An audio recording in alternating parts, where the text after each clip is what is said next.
Bryant. I'm 17 years old. With the hunger, the motivation, and the desire to be the best possible basketball player that I could be. With the 13th pick in the 1996 NBA Draft, the Charlotte Hornets select Kobe Bryant from Lower Merion High School in Pennsylvania.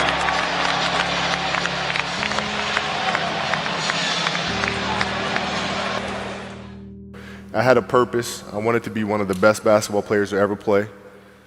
And anything else that was outside of that lane, I didn't have time for. I made that deal with myself at 13 years old. So everything I saw, whether it was TV shows, whether it was books I read, people I talked to, everything was done to try to learn how to become a better basketball player. Everything. And so when you have that point of view, then literally the world becomes your library to help you to become better at your craft.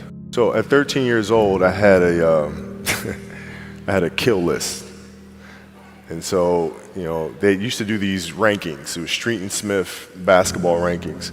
And I was nowhere to be found because I was like 6'4", scrawny, like 160 pounds soaking wet. So I was like 57 on the list. And so I would look at 56, 55, all the way up to number 1, who these players are, what club teams they played for. So when we go on an AAU travel circuit, I got to hunt them down, right? And so that became my mission in high school, is to check off every other person, all those 56 other names, hunt them down and knock them down. You know, you got to look at the reality of the situation. You know, like for me, it's not, you know, you kind of got to get over yourself.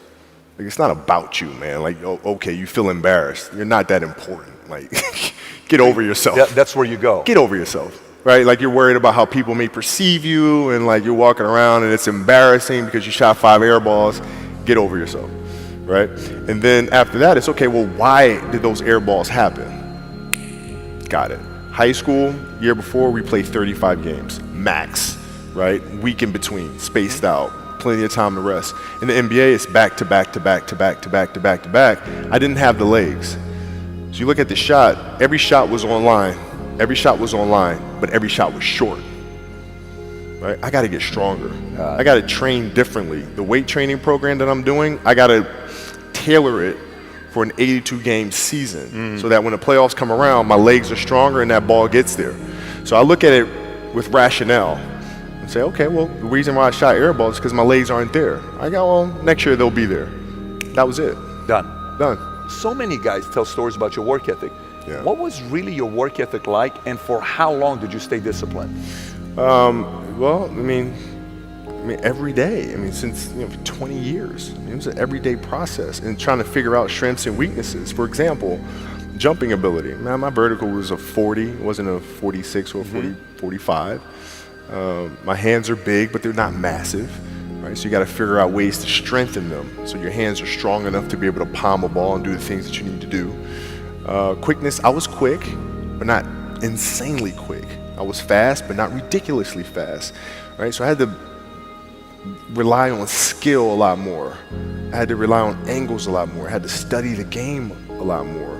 And but I enjoyed it though. So like from the time I can remember when I started watching the game, I studied the game, and it just never changed. Technical question here. Let's see how you can answer this. Who would Shaq be if he had your work ethic? He'd be the greatest of all time. If Shaq had your work ethic, he'd be the greatest of all time. Greatest of all time by a mile. For sure. He'd be the first to tell you that, for sure. I mean, this guy was a force like I have never seen. I mean, it was crazy.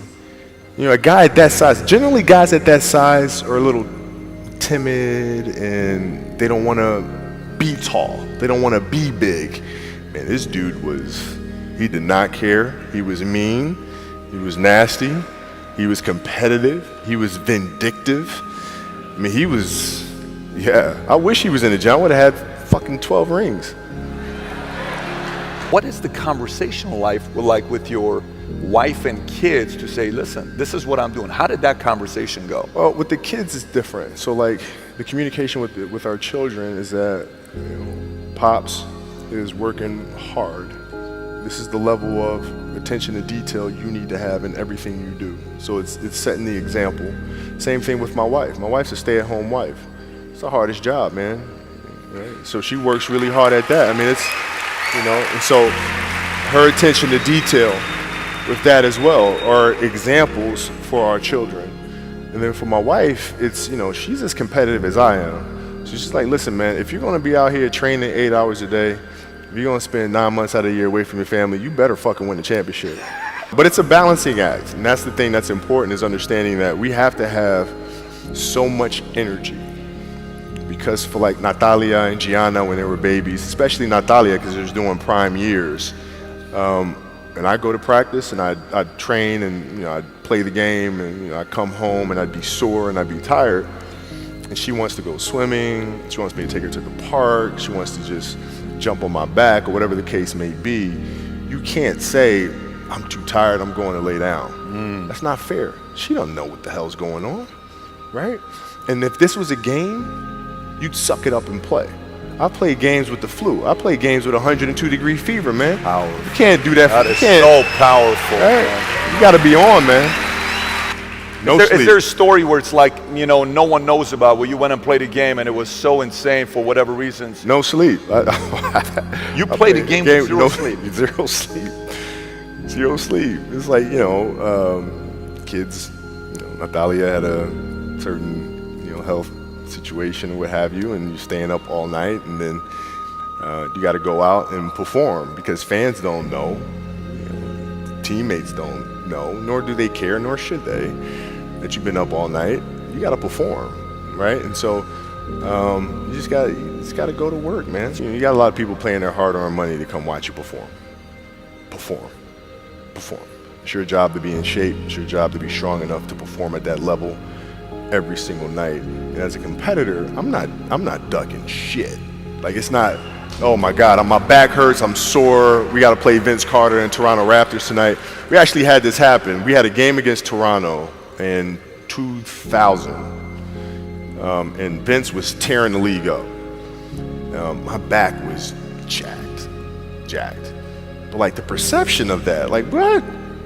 Kobe's missing the game against Toronto and Vince Carter because my back was really spasming. But people will be like, what? Oh, he's ducking Vince. Excuse me? No, I don't think so. So I would be in the layup line like, okay, there's a lot of days where you can rest and recover. Today ain't one of them. Your back can bother you any other day. That shit ain't bothering me today. Wow. He gonna have to see me today. Yeah. Oh man. Yeah.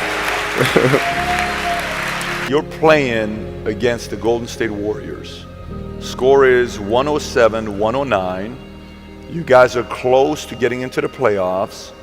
You know exactly what happens in the game. You go up, you're about to take your shot, and then all of a sudden, boom, Achilles happens, right? He went and hit the free throws, and then you walked off the stage, and then you got the surgery done. How the hell do you tolerate that kind of pain? I use this. I tell this example, and I think this is the best way to explain it. You have a hamstring injury, you pull your hamstring really, really badly. You can barely walk, right? Let alone play anything, soccer, basketball, volleyball, whatever it is. You can't do anything. Doctor tells you go home, sit up on the couch, rest your hammy, right? Stay off of it. Don't get up. No sudden movements. You're at home, all of a sudden a fire breaks out in the home, right? Your kids are upstairs, wife is wherever she may be, shit's going down, right? I'm willing to bet that you're gonna forget about your hamstring, you're gonna sprint upstairs, you're gonna grab your kids, make sure your wife's good, you're getting out of that house, right? Hamstring be damned. You're not gonna feel your hamstring, right? And the reason is because the lives of your family are more important than the injury of your hamstring. And so when the game is more important than the injury itself, you don't feel that damn injury. Not at that time. If I went in the trainer's room, my kids are in there, and they're looking at you and stuff, and I'm looking at them, and I'm like, it's all right, Dad's gonna be all right. It'll be fine. It'll be all right. It'll be all right. It'll be all right. As a parent, you gotta set the example You got to set the example. This is another obstacle. This obstacle cannot define me. It's not going to cripple me. It's not going to be responsible for me stepping away for the game that I love. I'm going to step away on my own terms. And that's when the decision was made that, you know what, I'm doing it. I'm doing it. As parents, you got to lead by example. If you want your kids to do whatever it is they want to accomplish in life, you have to show them. You can't.